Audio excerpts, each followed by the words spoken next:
Your old videos here, but your base be the glory. Who that what? Who that? Who that what? Who that what? Who that what? Who that? Who that what? Who that what? 28 what? Who that? Hold that what? Who that what? Feedback what? Who that? Welcome to episode 3 of WhoDat, the podcast on the Solid Network of podcasts. Make sure to check out what else they got. I hope to hop on the sports podcast from the experts who find me over there. But today we talk about WhoDat, hosted by your boy Timmy, and we here with the lady of many names. You know, she in this musical career, she was Jay. Nice. She was Jay. And it's called me. Then it was Jamie C. Now it's Jamie Chante. Chante. So, hey, Jamie, talk to me. So, Jamie, the musical artist, how did we get here? How did you venture into the field of the music art? I mean, is a good question. I've been doing music for like as long as I've known myself. Like I have the typical start off singing in church. From I was in choir. Yeah. Singing on the praise team, singing in church, and then my grandmother was also she was a singer. She was in like 3 choirs before she passed away. And so I come from a family of musicians. I guess in 2012, 2013, I ended up hooking up with the HD boys. So that's all of Miguel and Foots and Shotty those. And I used to spend like late nights at the Hill. My first song was with Travi Bo. And then eventually I just branched off with Twin M and I did my own thing. So why, Jamie? Why you come at the gate with this like with J apostrophe Emmy? Yeah, I don't why? even remember. Like that was like so long ago. I don't know why I did that. And you were like how old then? You was like, I had to been like 17, 18, 19. so you was a little early in the game. Yeah, that was early on. Early on. And talk to me about, because from the feature with Trav, I think he was on someone else's song. Other than Twins. No, it was just the Twins and Miguel. I did Travi, Miguel, the Twins, and my actual first song that I recorded was with Foots, but we never released that. It's a song called Karma. So that's a hidden. It's a hidden gem. It's in the files. That's almost 10 years ago, man. You gotta tell Foots to go find that. I sure you got this. I just listened to it like a couple of nights ago. I still man, have it. You gotta leak that, man. It's a really embarrassing. Like it's complete trash. Like I don't even know what the hell I was thinking about. You gotta go live on your page and say, hey guys, this is my first. You're like me now, but this is my first time. This is how we began.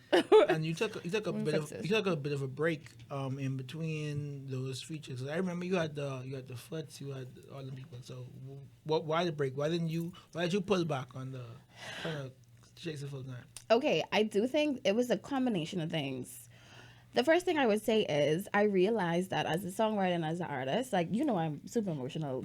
And like I'm going to write about shit that I'm going through, shit that I feel. So it's like, do I really want the public to know about like what I feel for this person or like what I've been through? Like I wasn't at a stage where I was like comfortable and like confident enough to be vulnerable with the public. And then 2, I do think that I had to make a decision like early on in my years to say, are you going to like focus solely on like music, or are you going to focus on like having a career, because you can't do both? And so like at that time I was like, how am I going to make money like doing music? I have to sing in the Hilton. I have to perform this place. What's wrong with Nothing wrong with the Hilton. I just didn't want to do it. I just was like, I don't think I'm at a point where I want to spend all my nights performing here and then. It wasn't me at that time. And so I opted to do, I guess, the corporate route. And I said, I want to work hard in my career, climb the corporate ladder, make enough money to be able to fund like my passion. And so like I've gotten to the point now where I'm doing good in my work life and my career life. And like I have the money and the means and the time to say, let me have a home studio. Let me take a trip to this place. Let me, invest in my career. So that break was a part of me not being ready to be vulnerable, and also me feeling as if I needed to spend more time on like focusing on providing for myself as a single woman on her own. So people still don't choose the woman on the believe in best, talking about I was able to meld your corporate and your side talents. So when I was working in the live, like my first year there, my first couple of months, because I started there in November 2017, I was singing. And so like I used to be at my desk with my headphones in singing, and we had like a very open like work format. And so everybody used to like, you could sing like you always singing though. Like you need to shut up sometimes. and like it got to a point where I was like, I actually like write music, and my boss at the time, he was Johnny Ingo. And Johnny's a crazy guy, and he was like, you should just write a jingle, man. And I sat at my desk one day, I went on YouTube, I looked for a beat. I found the beat and I messaged Aaron Asher and I was like, how do I go about like leasing beats or like buying beats? Like I want to write on a song. I took my lunch break, sat at my desk, and it took me 20 minutes to write the Believe in Best song. I went with the twins later on that afternoon. I recorded it, and in our marketing meeting, I played it for the team, and they just was like, what the hell? Like, you wrote this? And I was like, yeah. And it's still now the company jingle. Nice. Yeah. And they paid you for it. It wasn't like a little labor love. Yeah, they paid me for it. Some corn off Yeah, it. I made some corn. And then, so what was the push or I guess the sign that, okay, I'm comfortable with work. People like my stuff to actually start to make full songs. I think that transition happened late 2019. 2019. Yeah, 2019. And we had Alive hosted the Hurricane Relief concert for Dorian at Fusion. And you read the story. Yeah. And I was at Fusion like the entire day, like planning that event. I left home maybe like about 6 o'clock. The event started like maybe 7. And I was at my boyfriend's house and I was just like, oh, I so tired, like I don't want to leave. And you were there and you was texting me and you was like, I here just because it's the event, you better come. So I went. I didn't even know. I was the marketing manager. I didn't know the event was happening. Uh-huh. I was about to go home for days. She said, hey, we have an event there for this song. I said, oh, okay, let me hang around the week. And so when I got there, it was Killer, it was Allison Hines, it was a couple other artists, Killer's manager, a few other people. Lisa. Yeah, I think she was there. Yes. She was like in the private room. Yeah. And I spoke to Killer and they was like, come in a VIP. And I was just like, I ain't no groupie. I ain't fucking coming on VIP. I can buy my own drinks. I think we're burying the lead. No, I'm not. Yes, we are. Because we haven't talked about you wrote the fucking song. What song? The I Believe in You? Yeah. No, this was in that same event. This was a different event. Oh. This was before that. So. Oh, okay. Yeah, so at this event, that's when I met Killer Those. We went to Albany the next day, and he heard my music, and that's when he. What did you play for him? Because you had no song. I played Baby Boy, and I played Future Bay, and I also played the Alive song, and I was like, oh yeah, these some stuff that I've been working on. Like I don't have no new music, or whatever. And that's when I went to Atlanta, and those couple of I probably was there for like 2 or 3 days. Those 2 to 3 days, and me and you was texting the whole time. That time being in the studio with a huge soca artist who was at the time the soca Monarch winner, it was so like Life changing. yeah, and I was just like, what am I doing with my life? And so like after that, it was just like I have to get serious about music. I have to take this seriously, and that January when we went to Jersey and we recorded right there on Backburn and Love. And you had this like shining moment of, okay, I should do music for good. I was just like, I love my job, but like I really love music, like being in the studio for like 24 hours, like not eating. Like I was just like, this is what I'm supposed to be doing with my life. So talk to me about the song you wrote with Julian and Marshall. Right, so that I Believe in You song, that was also during the hurricane time. And Julian had put together an initial song. And I was like, it's nice, but I think, we could do something a little bit more personal. And so I left work and my boss knew. She was like, oh, you go write the song with Julian in the studio. Left work. I spent the rest of the day in the studio with him. Which studio? This was, I don't know whose studio it is. Forgive me. But it's somewhere in Stapleton. Okay. Yeah, somewhere in Stapleton. I think that's E-Works. It's in a house. I know it is. I can't remember his name, but I know it's you, man. Yeah, it's a pretty nice studio. And I sat there and I said, send me the lyrics. And like, I just was taking out stuff and like writing other things. And then we did the demo. And then he passed that song over to Michelle and everybody else, Kitty Fabulous and Judah Lion. And it was like the empowering and like uplifting and the song of hope during that hurricane season. And that was like, when I first, like, I was like, okay, like, I have writing credits to, like, Michelle now. Like, come on, Jamie. Like, this could be a thing. Search for you now for music and that. I have credits. Yeah, I have credits. So that was also, like, another light bulb moment for me. So then about a month later, we went to New York, Jersey, and the plan was, how much? We were supposed to do 5 songs in 2 days? Yeah, 4 or 5 songs in 2 days. 4 or 5 songs in 2 days. We first reached, we played this beat. And Jamie faces on me. I even know Jamie had the face of resting bitch face. Mind you, we went on a Friday. Yes, that was the We holiday. went on a Friday. That was Jolly Rule Day. We went on a Friday. JetBlue direct flight reached in the evening. Cold. No, he's paying me rain. Yeah. Cold. Ooh. Then uncomfortable. We going rent this Airbnb. Plot twist. We never slept in the Airbnb. Never, not one night. Go on there. It's 2 o'clock in the morning. Jamie, we just talking. Jamie, see me, Julian, Drew, and everyone. We talking music. We talking about Shout out to Afrobeats. Drew, who is my producer in Jersey. We just talking about music. Jamie in the corner. Right, because Mad texted me say, y'all talking about music and we come here to make music for me. Y'all talking about Susanna?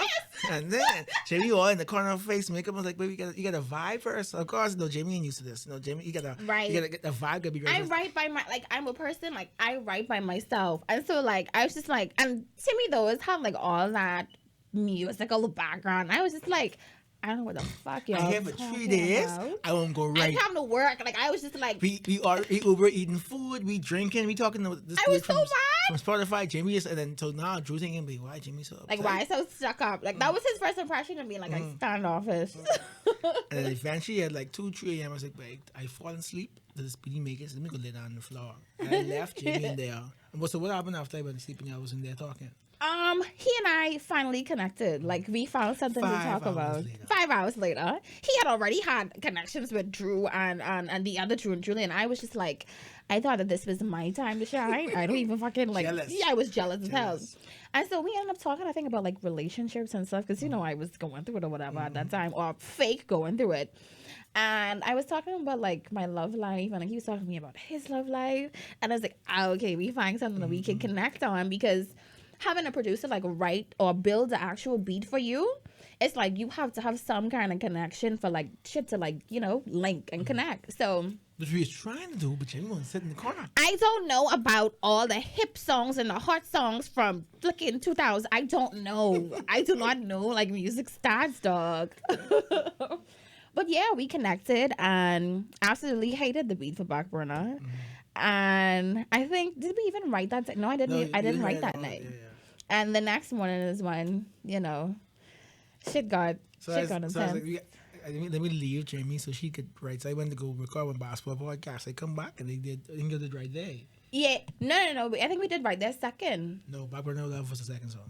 You sure? I am 100% sure. Yeah. 100% Yes, sure. yes, You did yes. right there first. And you, Yeah, you I took, did. Because I told him I didn't like Back Burner. I didn't like the beat that they was doing. And I was like, Yeah, I come in to write soca. Because so what he's doing, and the thing is, right, Jamie come there, I only come right soca. We saying Jamie Yeah. can sing. Jamie come here like super tunnel vision. I only want soca. So he's playing like bunch of soca, Yeah, in my defense- groovy soca songs for him. Because he wasn't a soca fan. He's right. half Jamaican, so he know a lot of reggae and he worked with a lot of Afrobeats artists. So he's like, that's what he know. Like he has credits with Jadena and stuff. So he's like, okay, this I could make a this soca thing. You could do something Right. else. I always say, I think because at that point in my mind, I was just like, I feel like I can blow faster if I like do soca music. And like I was just like, I have so many like connects in that soca industry. And so I went there, which is kind of like poor of me. I was just like, I only want to do soca. I don't play no fucking R&B shit around me.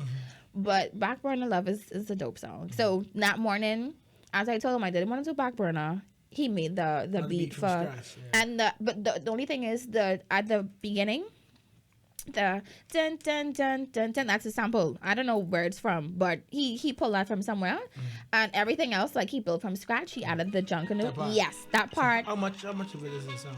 Just that thing right there, because that was on a couple other songs have that. Yeah. Remember Gina's talk show has yeah. But everything else he built. He added the drums. He added the Junkanoo to the back, and made it very like soakish, calypso kind of feel.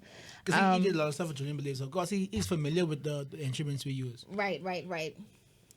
And Back Burner Love, this guy wake up crying in the morning. And I think that was that Sunday morning. Sunday morning, so we came in Friday. You did right there on Saturday. We took all day. So the plan was to do 2 songs a day. We took all day Saturday to do right there. Mm-hmm. And you had trouble with the second verse. We had to help you like with finishing like 2 words on Yeah. So watching Jamie write is interesting because Jamie had the paragraph. She had the beginning of the paragraph and the end. But she didn't know how she wanted to connect the 2 sentences. So Yeah. me Julian, Petra, Drew, Harmony, my cousin, was trying to help her finish it. And we finished it and was like, yay, you know. And Jamie was like, this is the best song I ever had. The first song, she said, it's so amazing. Then Backburner Love, I had to go. I had to go to Amazon box or something. Yeah, to lock up to pick up something for me. Yeah. She sent me to the gas station to pick us up with the Amazon box. And she put all of her heart and soul into that, the Backburner Love. Right. I so fucking toxic because I was sad that morning because my ex is doing his own thing. Although I had another nigga, and that was the inspiration. That was the inspiration for Backburner Love. Yeah. So this part is all we heard the first night. So just the beginning, right? Yeah. I'm play one more time so y'all can understand. So just that. This is the only thing, right? So I fell asleep Friday. So and how I am, but I hear before I go to sleep, I dream about. So that whole thing was playing in my head all Saturday, right? Time Jimmy saying, I fucking hate this. Yeah. So after putting so much work in the right there, Drew really didn't have no idea. Drew didn't really have no idea what to do with her second song. So I said, wait, that thing I did the first night. Let's go back to that. Yeah. Let's go back to that. So he's like, okay. And then so talk to me how you what changed your mind? I think because when I was writing right there is actually something about, it's like a true story actually. And it's something that happened at Suits. I met a guy at Suits, and that's an actual thing.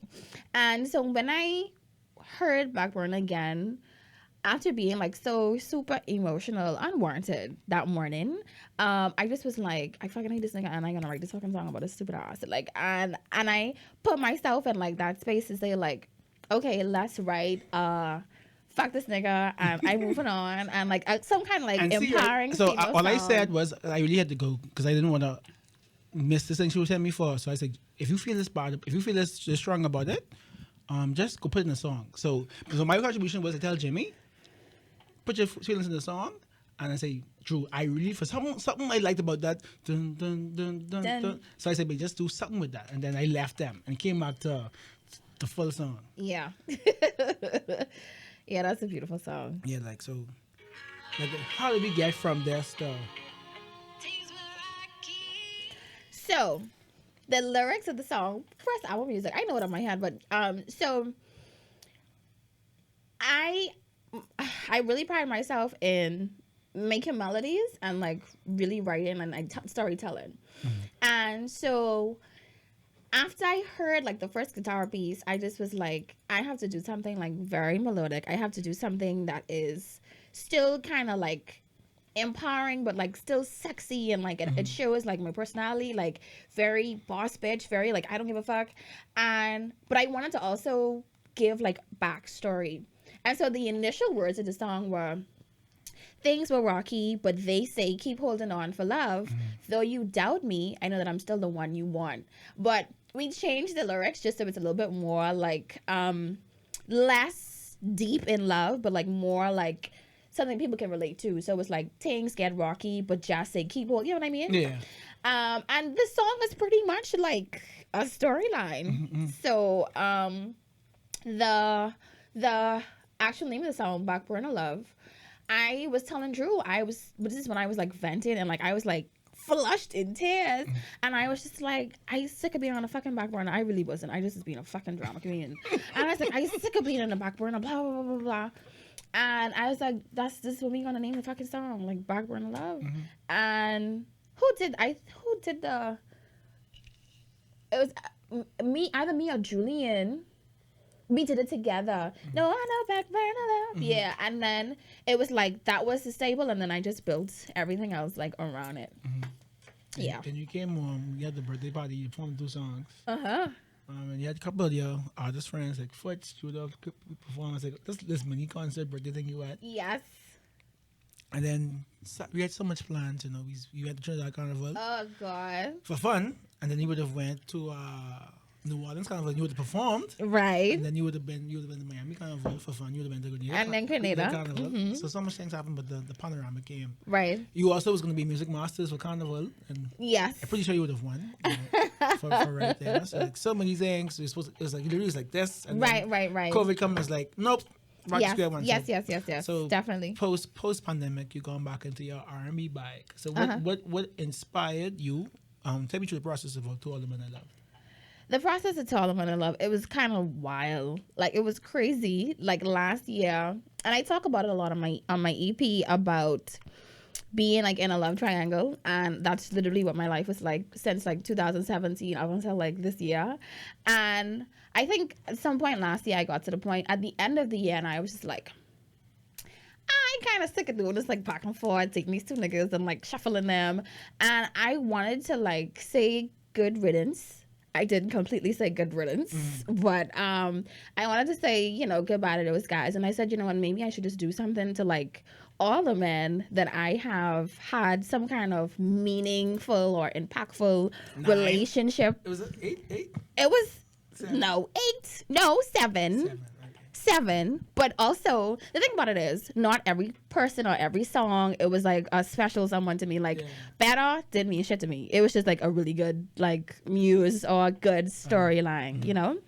So I just wanted to close one chapter of my life and like start a new chapter, and it was just, let me make this sexy and romantic and like very bold, because it does take a lot to come on and write a song and write about a bunch of niggas. And not just one. Yeah. Not just two. Yeah. All. To all. A bunch of niggas, to all of them I love. Are you trying to bring it up? Because you have too much names. You realize you have 5 different names. Because I didn't upload. I'm right there, you know. Julian knows I uploaded. So I'm right there. So let's go back to this album.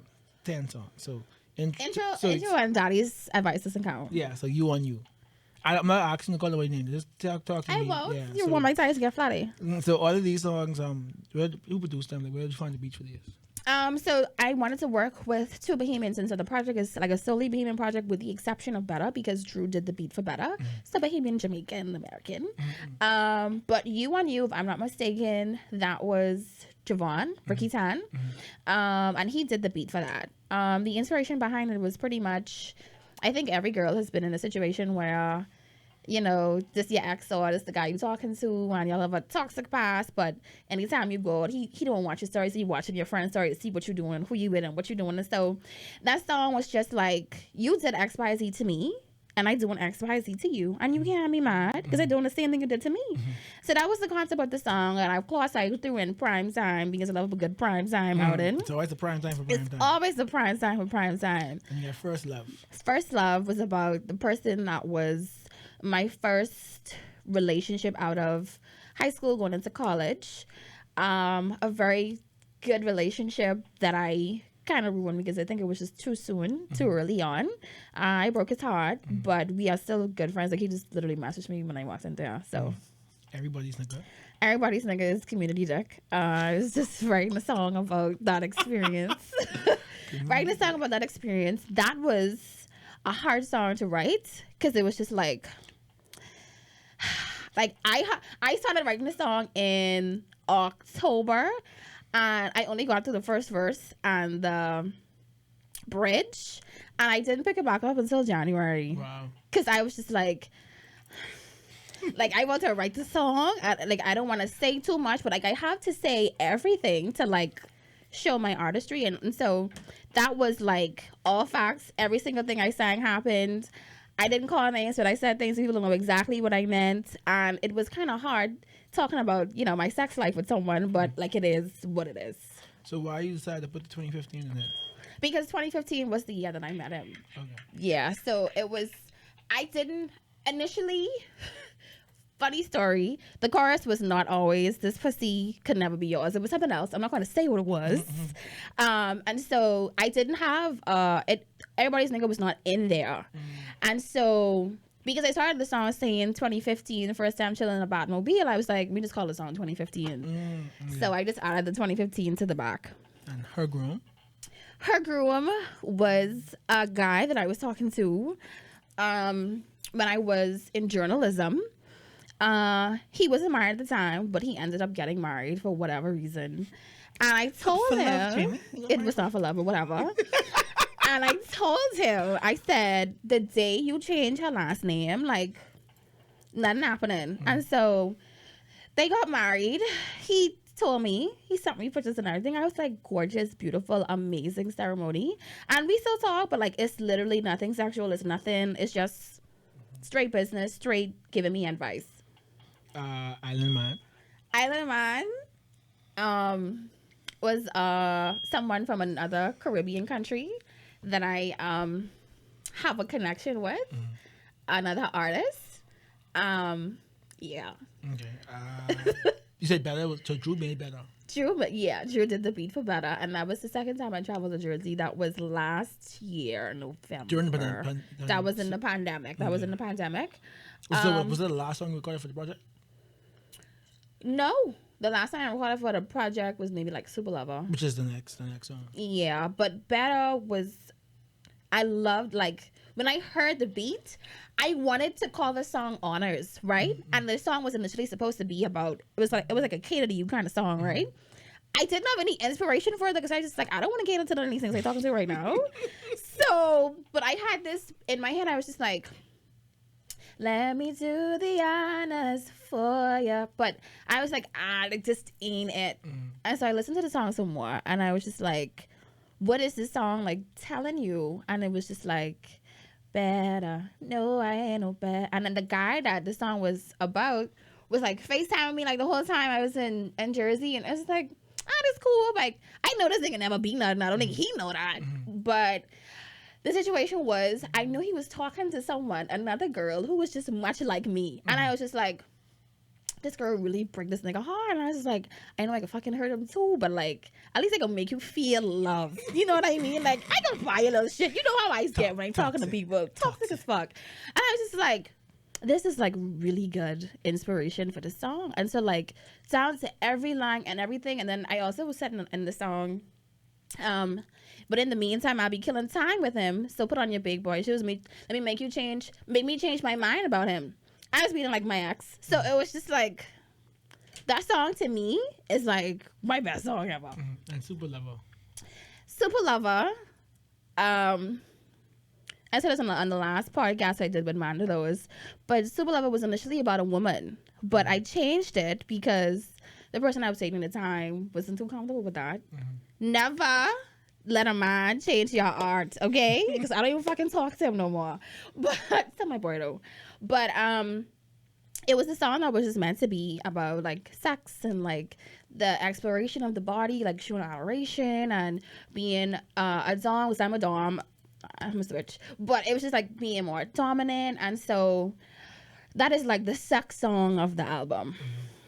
So that's been almost a year now. So what's next for you, basically? So I will say that I definitely want to work on some more projects for myself, but I am in the process of like writing for some artists, and it's very difficult for me to like do both. Like I can't really walk and chew gum at the same time. So either you write for you or you write for them. Right, and then when I write for me, like I get like in a very crazy like mood. So like that when I did To All the Men I've Loved, I put on so much weight. I was just like depressed. I was just like drinking. I was writing music at 4 o'clock in the morning, like freaking out, having all kind of meltdowns. Like it was a lot. And so for me to go back into like that headspace to like write something like that vulnerable, that emotion, is going to take me to like really break myself down.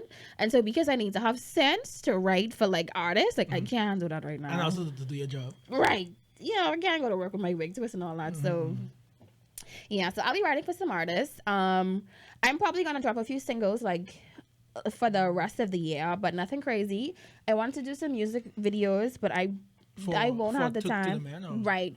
But I really won't have the time to do it, just being realistic. So I'm probably just gonna aim to do that for like the anniversary. And a pretty big thing I'm working on right now is I'm doing stories of To All the Men I've Loved on my website. So starting next week, Sunday, every week I'm going to drop like a chapter of the To All the Men I've Loved book. Is this visual? No, this is me writing, like, okay. Because of all things, I'm a writer. Yeah. And so on my website, I'll be writing like a chapter. Every week we can release a chapter, and it's going to be like, how much total? For every guy. Eight, okay. Yeah. For every guy. So does each person get a chapter? Each person get a book? Each person gets more than one chapter. Okay. But I'll just drop like a chapter, but it's going to be like the actual stories of like my relationships with like each man. I'll just change the names and like change a few minor details. You wild. Yeah, and I intend to like release the like hardcover book for the anniversary, which will be February 14, 2022. So any more performances for the year? I mean, the country's open back up slowly but surely. Maybe we could get you to perform some of these songs live, or is it not the type of project you like? Is it You know, type I'm of not song? gonna perform, right? Yeah, but it's also, I think it might be difficult to perform these type of songs versus right there in the background of love. I think these easier to perform than right there. Like right there, tell me all the fucking bird. But right there ain't about nobody. About nobody. And I you mean, can dance about I don't it. care if them fucking niggas what they could do. Throw it to me the time even they singing. So I was supposed to do Unplugged. That got postponed. I think that was supposed to be an August show, but I don't think we're doing that anymore either. So it may be sometime in November, but apart from that, I was talking about like having my own show where I like perform the full tape. So just like a show just for that tape. Yeah, and just for the tape. And then two, something I'm working on at work is a project called Ride the Beat. And it's almost like a tiny desk for like Bahamian artists. So I may just do the honors and then kick it off since it is my idea. Yeah. And so I guess that's something that'll happen within the next month, 2 months or so. Other than that, no, like I absolutely like hate performing, and like when people ask me to perform, I just be like, Because you don't make the money, so I mean, you gotta get over that. You gotta perform to make money. So you can- I know, but then I also like this sounds so stupid, right? But I also, Poppy show dog, you know what I mean? It's the stupidest thing You full ever. of shit. There's no logic behind full that. of shit. I just don't like it. You full of shit. I am, I mean, Because you are a poppy show. whatever. You're an artist. You are Yeah. a poppy show. I mean, not to say that, but you are. You're, I will perform. I feel like I'm just very select with what where I perform. And okay, like, her. yeah. Can't I see my, don't- I can't don't see my know, man. face. Don't you see my face? I just iffy, and then two, like I think, well, my job doesn't really. My job don't care, but I think before this job, it was also like I work in corporate. Like how I singing about niggas, and Thanks, yeah. and then I leading the meeting and doing KPIs the next morning. But I probably will do a few performances, but like I'm really focused on like getting my home studio set up, and I also want to get into like building beats and like engineering and mixing and mastering too. So I have some friends who are working on me to like get that part of my artistry up. But performing ain't like at the top of my list right now. Like I try to make some money and like get some royalties. How you make the money first? Songwriting, and these royalties. So you're trying to be like Astrid in that? Yes, I am trying to be like Astrid, and I love Astrid. Okay. So yeah. I guess. I mean, get you going. So last thing before we go, pretty little thing. I mean, as niggas, I ain't really. Pretty little thing. Yes. So, my good friend Jamie did a video for Winnie Harlow, and she was featured in Pretty Little Thing. She's an influencer for them. So he hit me up. He's just like, can I use your song? And I was like, yeah, sure. And he's like, okay, Pretty Little Thing is gonna reach out to you, and like they did, and we talked, and we had some conversation about some other things that's in the pipeline. God's spell life, God's willing. I signed the contract and I didn't tell anybody because I just was like, what if they just decided they don't want to use the fucking song and I shame? Then I got my close friends saying, oh, yo, like I be on this and that, and it don't happen. And so one day I was home chilling with my boo, and my sister texted me and she was like, Tiana Taylor just tagged you on Instagram. I was like, no, she didn't. I would fucking see it. And then I went on my Instagram and I was like, and it was Pretty Little Thing, Tiana Taylor, and it was just like all these celebrities. So it was like reposting it with the caption, like tagging me, and I was just like, oh my god, like what the fuck? Tiana Taylor knows my name.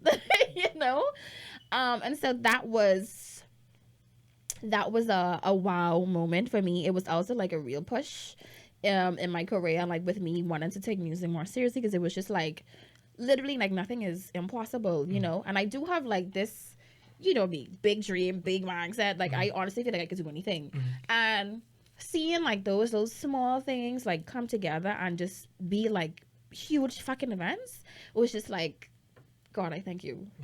So yeah, that was pretty phenomenal for me. So let's let people know where they can find you to listen to your music, read your horror stories.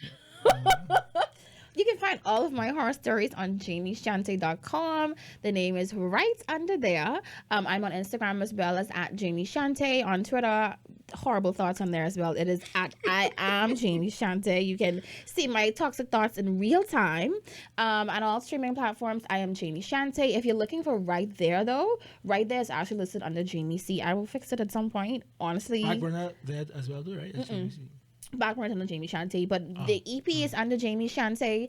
Backburner Love is under Jamie Chante. But if you want to listen to Right There, which is a lot of people's favorite song, it's under Jamie C. This has been episode 3 of WhoDat. Timmy, this was Jamie and Link. Link up. Who that what? Who that? Who that what? Who that wait? Who that what? Who that?